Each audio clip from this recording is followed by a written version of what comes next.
Single crew in the containment. Single Monday crew, through Friday. single crew on there. Go ahead. No, double crew.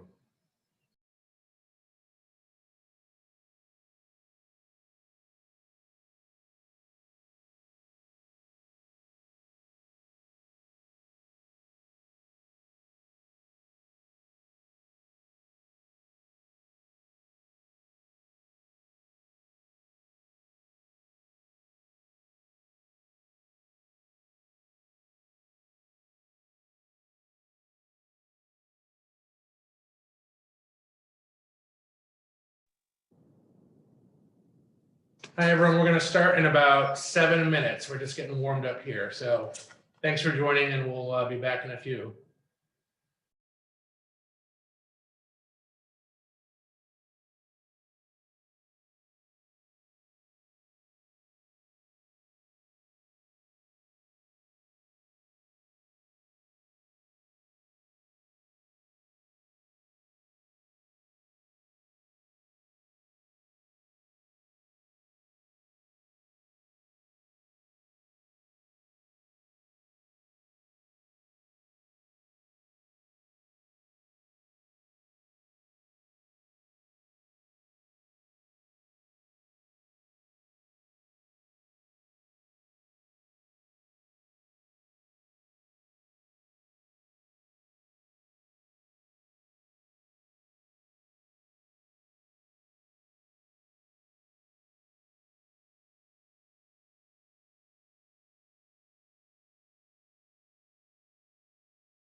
Hi, everybody. Speaking from over this way, this is Sean Driscoll. I'm the Communications Director for the Steamship Authority. Thanks for coming to our budget, what would have been an open house, which is now a Zoom open house on our proposed 2021 budget and proposed 2021 rate adjustments. Before we get started, I want to let everybody know that I am recording this session, and certainly if any of you are, you're free to as well. Joining me here in the middle to my left is Bob Davis, the General Manager, and then Mark Rosen is our Treasurer Controller. So we're going to give just a brief presentation on the budget and proposed rate adjustments first, and then most of this session will be left open to questions. So we're leaving most of the time for you. So we're going to go through just a quick PowerPoint, and then we'll get to any questions that you might have. So let me share my screen. 1 second.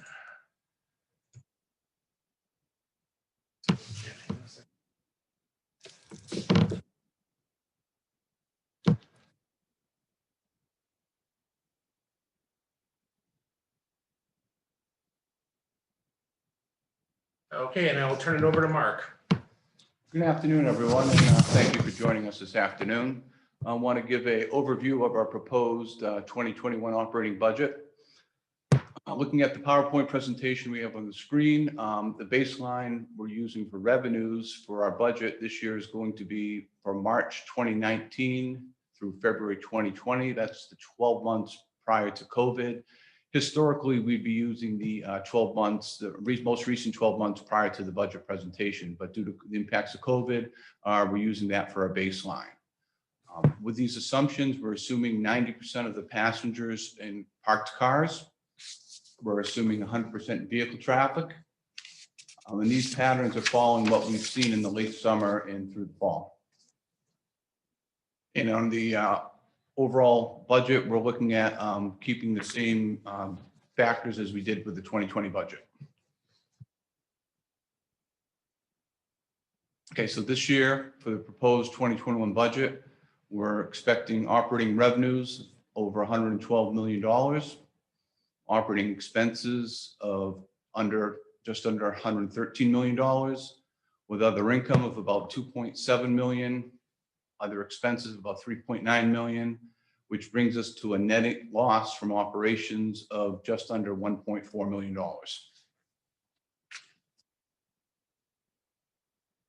Okay, this graph here shows us where the major operating expense changes are. We're seeing the depreciation expense increase by about $1.1 million. That's mainly associated with the construction projects in Woods Hole as those assets come online. Our general expense is increasing about $660,000. Most of that's associated with the health and welfare. Maintenance expense is down about $200,000. And looking at what's driving that is we have difference of, we'll go over on the next slide, but it's really what's boats are going into dry dock. And one of the drivers this year compared to last year is we're not doing engine overhauls on the MV Iano, which is about a $1.2 million adjustment. And sorry, it's okay. In the operation of vessels, we're expecting a decrease of about $650,000, and that's primarily attributable to the oil price, the price of fuel, about $1.3 million. Okay, as you can see, looking at this, our total budget for dry docks is about $4.8 million. The vessels we're expecting to go into dry dock next year are the Martha's Vineyard, the MV Woods Hole, the MV Sankaty, the MV Governor, and the MV Gayhead.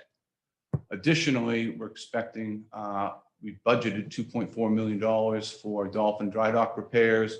That's up about $1.2 million from the previous year's budget. We're doing some more work on the Oak Bluff dock as well as the transfer bridge on Nantucket.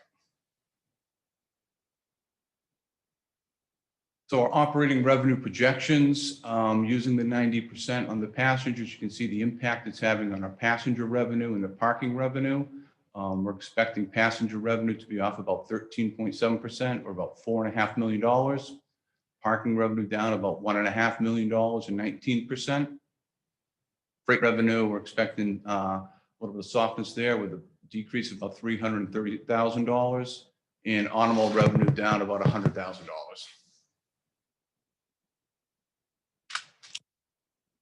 What this chart shows is how the Steamship Authority makes its money during the course of the year. The red bars are the months that we lose money. The green bars illustrate the months that we have a net income. As you can see, 7 of the 12 months we operate at a loss. We make money in the months of May through September, and we lose money January through April, and then again in October through the end of the year. And as you can see, we accumulate in the bar in blue shows the accumulated net income and net loss for the year. So you can see we lose money through April, where we bottom out of just over $15 million in net operating loss. Then we turn it around. We have a net income of over $7.5 million in September, and then we'll lose money at the end of the year, and we'd expect to come in at about $1.4 million at the end of the year as an operating loss. Okay, so mentioned through many of the board meetings this year, and it's no surprise that the impacts of COVID are having on the budget. Back in April, our passenger ridership, you can go to the next slide, was down 82% for the month. Automobiles were down 77%, trucks were down 58%. And we've seen these numbers improve since then. In the month for September, passengers were only down 15%, automobiles were up 11%, trucks were down 4% for the month. And during the time, we have scaled our operations and service to meet the demands. And as we've seen this year, the level of service is dictated by the vehicle traffic, not by the passenger traffic.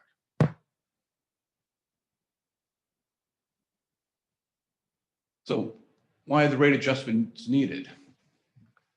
Basically, we're looking at the major impacts of COVID-19. Of the $8.7 million in rate adjustments that we're requesting, $5.9 million of it are related to the decrease in passenger fares and parking revenue associated with COVID. And also, we're looking at vessel dry docks for 18 months out. We're projecting these costs where there's no certainty. What we need today is what it's going to be actually in the final bid package, 12, 14 months from now. Okay, so we're targeting a net operating revenue of $7.3 million. As we went over in the previous budget slides, we're expecting a net operating revenue before adjustments or net operating loss of $1.4 million. So to get to that $7.3 million, we're looking at adjustments of $8.7 million, of which 5.4 would be from the Martha's Vineyard route and 3.3 would be coming from the Nantucket route.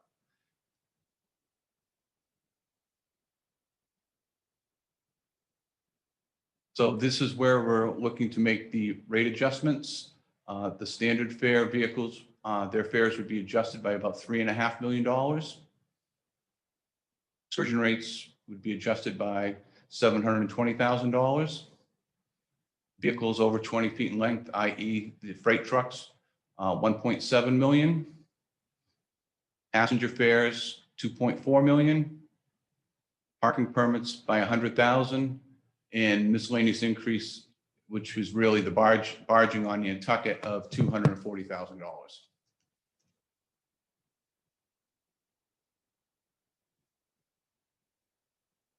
So we'd be looking at the standard fare vehicles over 20 feet in length being adjusted between $4 to $6 one way. And we're proposing to maintain the additional peak pricing for the Friday through Sunday travel during the summer. This is on the Vineyard route. The excursion fares each way would be going up between $2.50 and $3.50, depending on the season. All vehicles over 20 feet in length would be adjusted by 7%. And to take a step back, the passenger vehicles are both, those rates reflect approximately 7% increase, not talking about the peak pricing. Passenger fares, one way would be going up $1, $8 on the 10 ride books and $17 on the 46 ride. And parking permits would be the annual parking permits would be going up $50. For the Nantucket route, again, we'd be looking at roughly a 7% adjustment for the vehicles. So the passenger vehicles would be being adjusted by $11 to $16 for a one-way car, depending on the time of the year. The peak pricing for the Nantucket route would be $25 Friday through Sunday, same as it was last year. The excursion fares would be adjusted between $6 and $8 each way. The freight would be adjusted by 7%. Barge fees would be adjusted by $2 a ton. Passenger fares on the conventional ferry would be adjusted by $1 each way. High speed would be adjusted by $3. And the parking permits, as with the Vineyard route, would be adjusted by $50.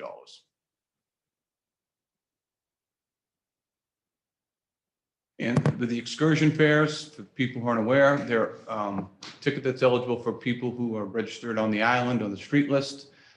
It's for a round trip vehicle travel that originates off island, returns within 31 days. And includes Originates on island. originates off island. excuse On me. island. On island. On island, coming off the island. Yes. Round trip. They include 2 adults and 2 children. And the proposed increase reflects only the automobile rate, not for the passenger rate. So, in the excursion fare is approximately 75% of the standard fare.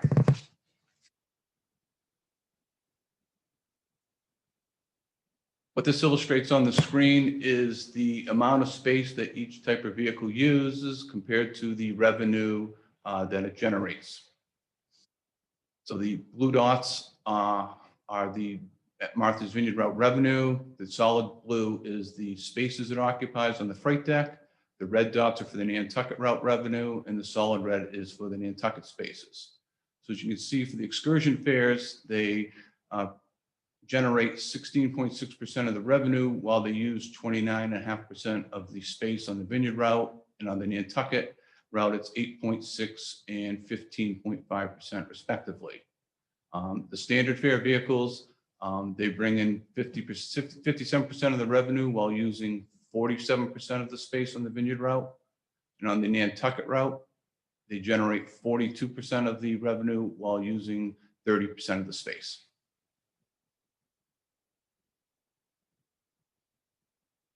And this chart illustrates where the proposed rate adjustments would be coming from. The passengers would be adjusted, would make up 28% of the proposed rate adjustments. The standard fare vehicles would account for 20%. The freight trucks, or the trucks over 20 feet, would be 20%. The peak pricing on the weekend would be 19%. The excursion fare vehicles would be 8%, and the miscellaneous would be, that's the parking of the barges, would be about 5%. And similar to the graph that we showed before, this is the chart that shows our net income and loss through the course of the year, with factoring in the proposed rate adjustments, and we'd still lose, we'd have a net loss for 7 months of the year and a net operating income for 5 months of the year.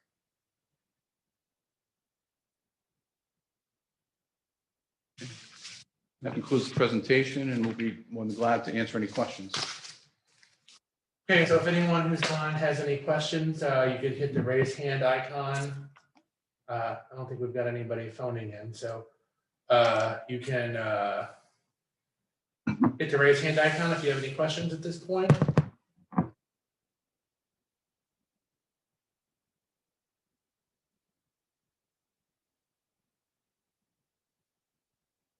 Seeing none.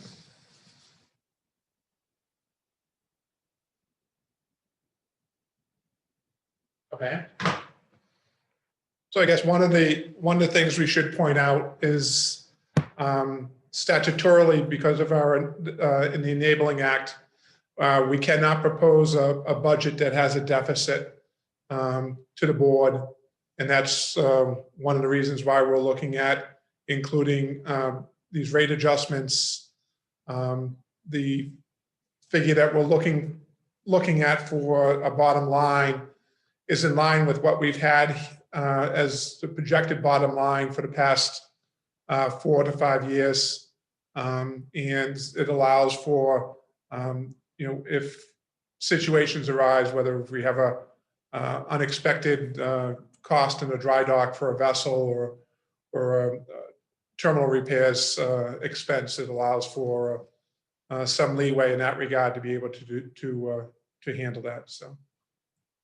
We did get a question on chat from Caroline Hunter asking, what are the proposed cuts that adjust this loss? I believe probably asking about what budget cuts we've made prior to making these requests. That would be my interpretation. Caroline, if I'm wrong, let me know. Mark, you want to address that? Sure. So we're forecasting 100% of the vehicle traffic pre-COVID levels. And with that we would need to run the same level of service that we ran in the previous year. Additionally, with that same amount of volume, we're looking at the same amount of infrastructure and fixed costs as we had the previous year. So we're looking at flat level, the quantity of trips and the employees at the terminals. Sean, do you have that? Yeah, which one did you want? Yeah, the trip one I gave you.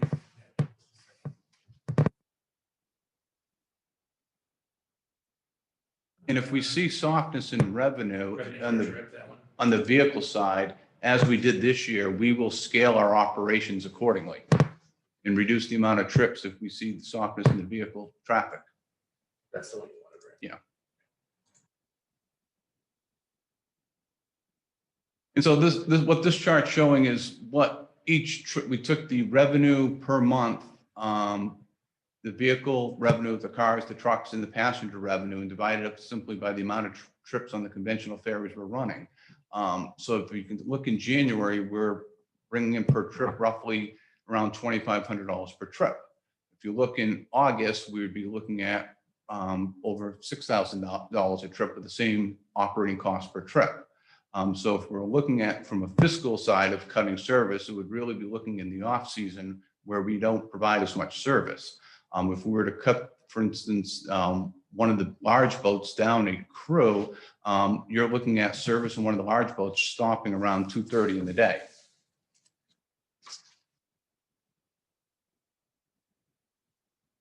So one of the biggest driver of the operating budget is the operating schedule, and what schedule is we feel is necessary based on the demand that we've seen in the past. And the schedule that was proposed and approved earlier this season was basically the same schedule as what we initially anticipated running for 2020. It was basically the same schedule that we ran in 2019. So that's the biggest driver of expenses. Another big driver of expenses is our maintenance costs, and that's an area that we've looked at. We feel it's important to be maintaining these vessels to be safe and reliable. The options of looking to the dry docks are becoming more and more expensive as these vessels get older and older. More steel work needs to be done. Different upgrades need to be performed. And looking at that, our recommendation to the board has been that we don't feel it's appropriate to be trimming any more of the maintenance expenses than what's already there. And additionally, for instance, this year with operating the buses, where we're running at 50% capacity, to carry the same, in theory, to carry the same amount of people, you're running potentially twice as many buses at peak times. Any other questions?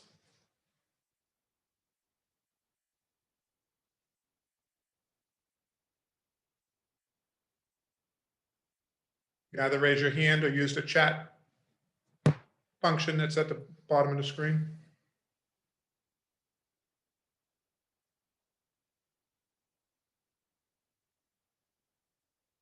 Well, we're here for 10 more minutes. I guaranteed we would run this at least until 5:30. So if anyone does think of something, go ahead and see your raise hand icon. I see a couple more people have popped in. So if anyone has any Questions on, oh, hang on. Caroline, each year vehicle traffic and passenger traffic increases, and I think we can expect the same next year. How can the SSA assure us that you're operating at increased efficiency without raising ticket prices? Okay, so first, right now, we're projecting to not carry more people than last year. We're projecting, and as mentioned earlier, one of the bigger drivers is the reduction in passenger, the quantity of passengers being carried, as well as the parking, we're 90%. And that's that COVID, I believe the number I mentioned earlier is over $5 million affecting the bottom line for next year. As far as the efficiency, you're going to help me take that. Yeah. So, and one of the things, so for the past couple of years here, our passenger numbers actually have been fairly consistent in the last few years, although, again, what we're using here for the expectation for 2021 is 90% of those pre-COVID ones, passenger levels.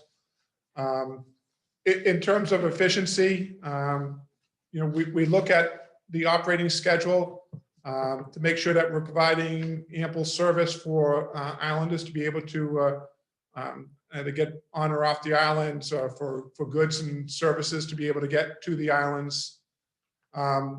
Overall, we do a cost of service study, and I think off the top of my head that we're occupancy of the vessels overall for both routes was somewhere in the 81 to 82% occupancy. And so there's always going to be those times of the year where a vessel may leave with a full load going in one direction, but we'll have a very light load in the other direction. So anytime that we're, as we look at that, if we start getting closer to 85%, we consider that we don't have enough service overall because of the demand. So 70, last year on the Vineyard route, we had a 79.1% occupancy rate.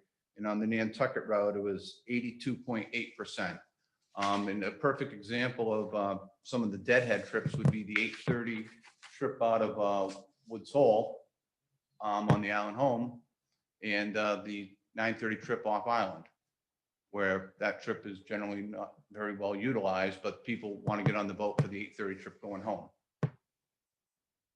Caroline also made a comment that I can address about why would we hold such an important meeting following the election.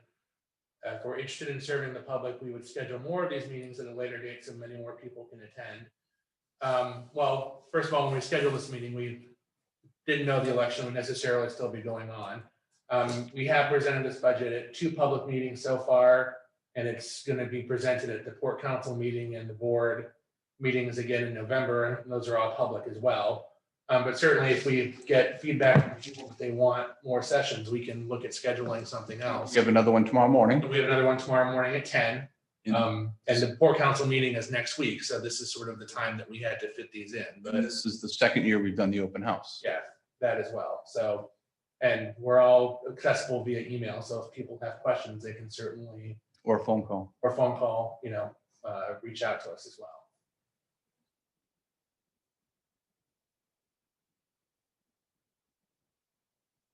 Any other questions?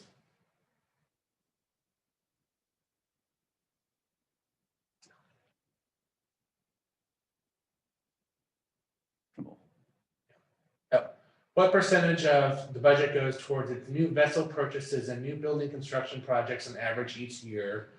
For example, how much has the authority spent on during the last 10-year period? And how much does it plan to spend on average each year during the coming 10-year period?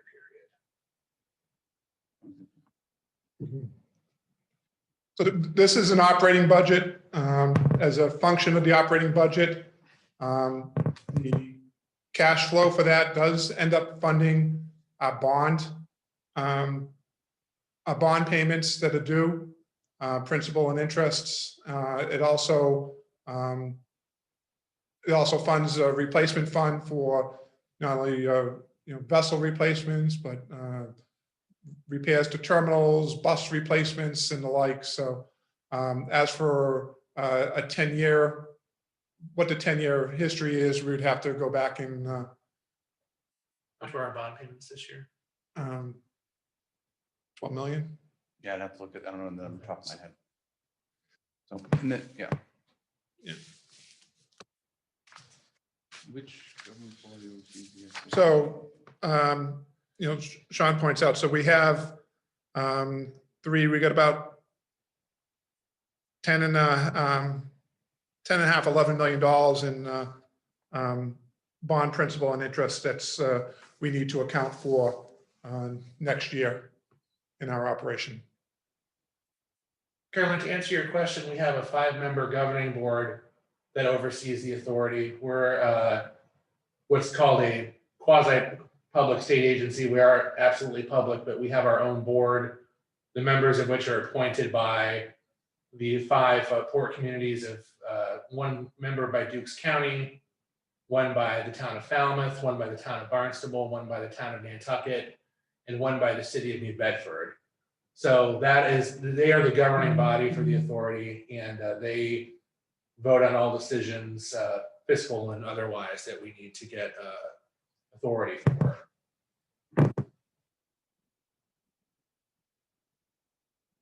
And now I'll get you those 10-year figures and email you those this week.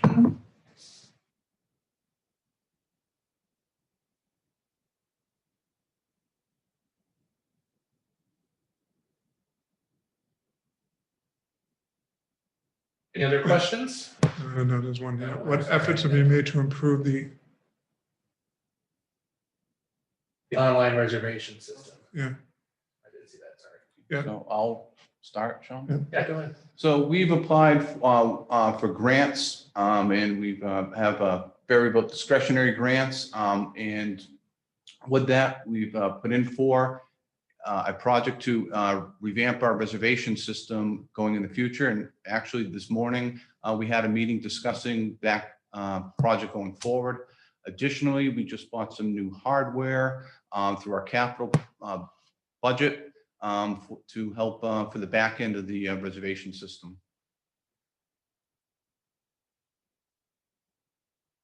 And Lizette, you can change your reservation online. I don't know if you I'm not sure. encountered individual problems or not, but that's absolutely a functionality that's within the reservation system online. And some of the things we're looking at is to have the account, the ability to log in automatically, looking at some of the really focusing on the user experience on managing their account and their reservations, making it easier for the whole process.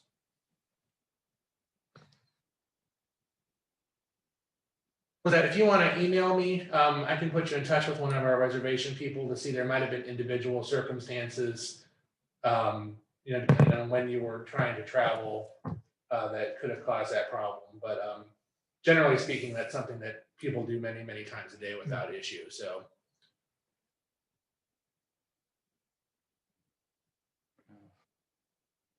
Yeah.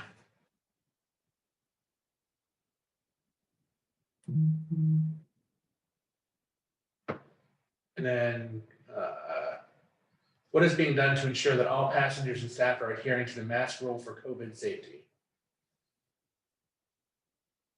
Let's Okay. go on that one. Yeah, so, we've had signage up. We include notifications to our customers that are traveling on island with a reservation. Beginning of each month, we send out a email blast to everyone that has a reservation. And 2 days prior, before the on-island travel portion of it, we send an email advising them of the states, the governor's directives regarding COVID, and if you're coming from an out of state, what the testing requirements are. The vessels, we have signage up for wearing masks, for social distancing. We have a dedicated COVID page on our website, which includes the latest information that we have. We have staff that goes out and we'll be checking to make sure that the vessel compliance for employees, as well as there's, instances if to be making rounds on the vessels, for instance, to remind people to put their mask up while they're on board the vessel.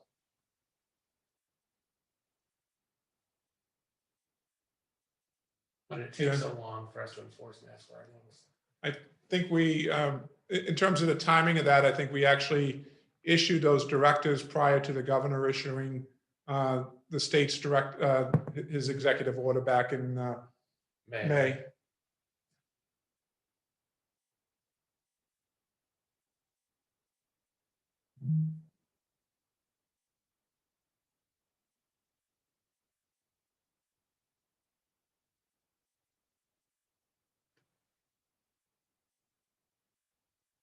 Well, we've gotten to 5:30. Certainly, if there are other questions, they can come our way.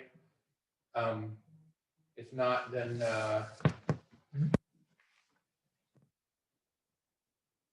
And if we see a decline in any type of ridership, for instance, passenger ridership, vehicle ridership, we'd also look at changing the mix of the vessels that we'd operate, whether it be removing a big boat and running a freight boat, or possibly, it might sound counterintuitive, but with the Island Home with the lift decks, you might be able to get more trips in with the Island Home and at certain peak travel times of the day versus trips that might not be as desirable for people. So as with this year, we will look at the traffic demands and the mixes and change our fleet accordingly.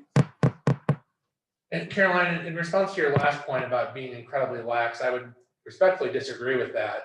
We were following state and federal guidance as far as mask wearing and social distancing from the get-go. So, we're not a private company and we can't necessarily stop people from using our vessels just because we want to set our own rules. We have to be a little bit more thorough in that. So we made our decisions based on the best guidance at the time, and it seems like 6 years ago at this point, but in 6 months ago, 8-9 months ago, it was certainly an evolving situation, and we were reacting according to the state and federal guidance we were being given.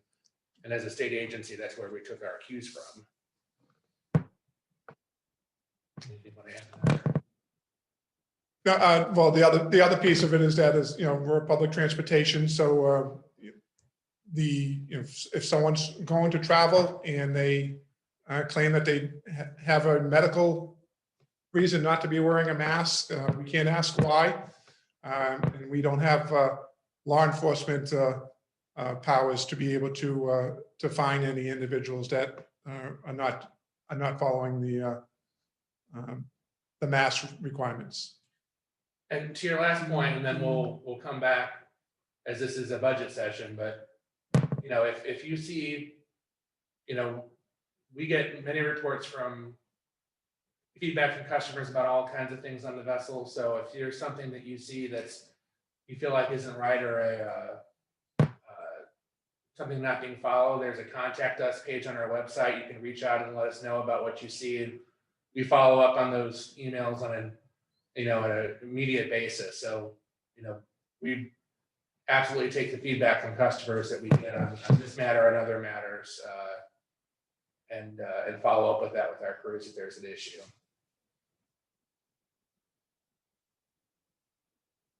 Any other budget questions?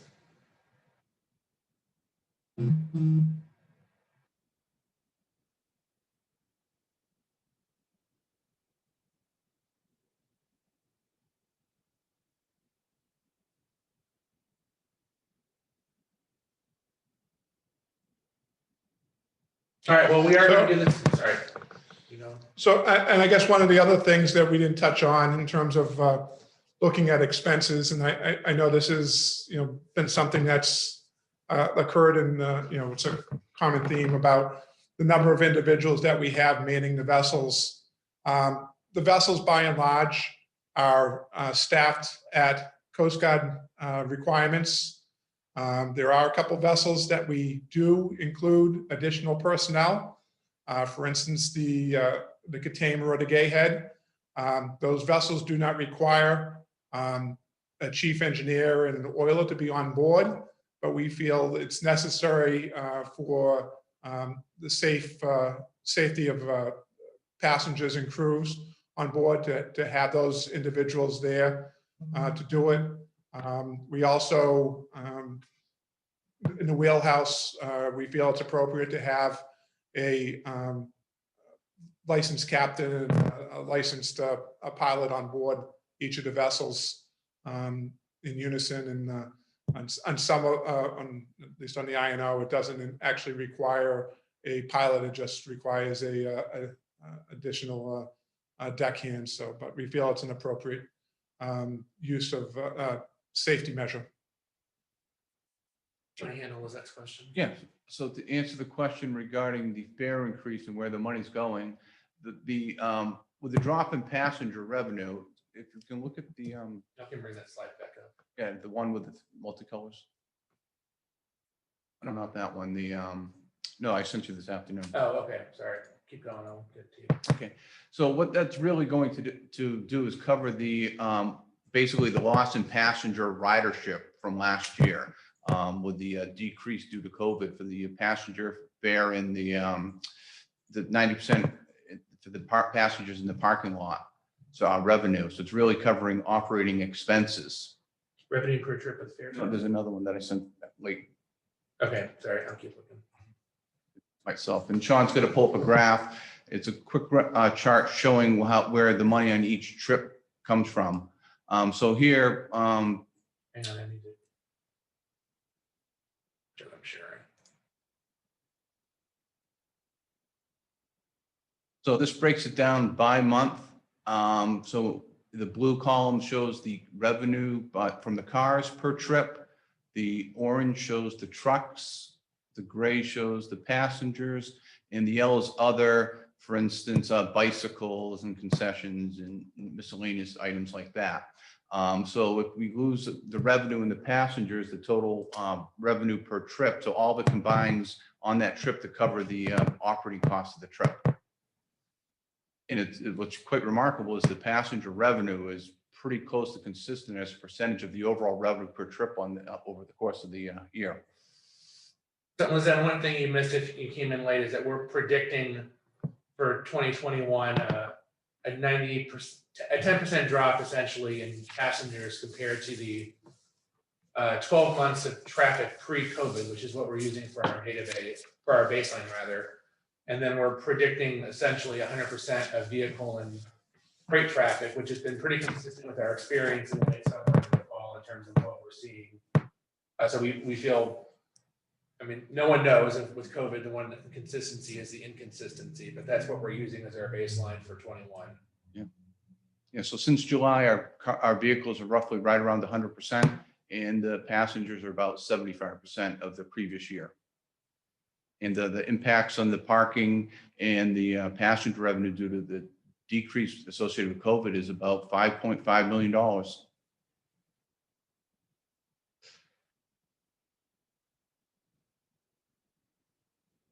Any other budget questions?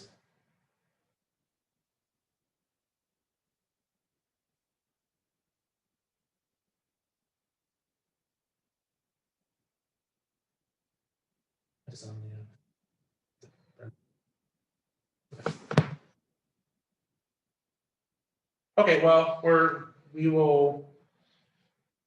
In the meantime, if you think of any overnight, we'll be doing another session here at 10 o'clock tomorrow morning. Yeah, and Caroline, we got about, I think we peaked at about a dozen participants on this. But I'll have to go back and double check. I wasn't looking at the screen the entire time.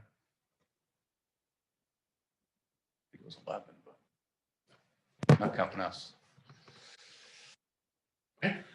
All right, thank you, everyone. We'll be back at 10 o'clock tomorrow. And you can also send any of us an email. Our contact information is on the website if you think of anything in the meantime. So thanks very much for attending and have a good evening.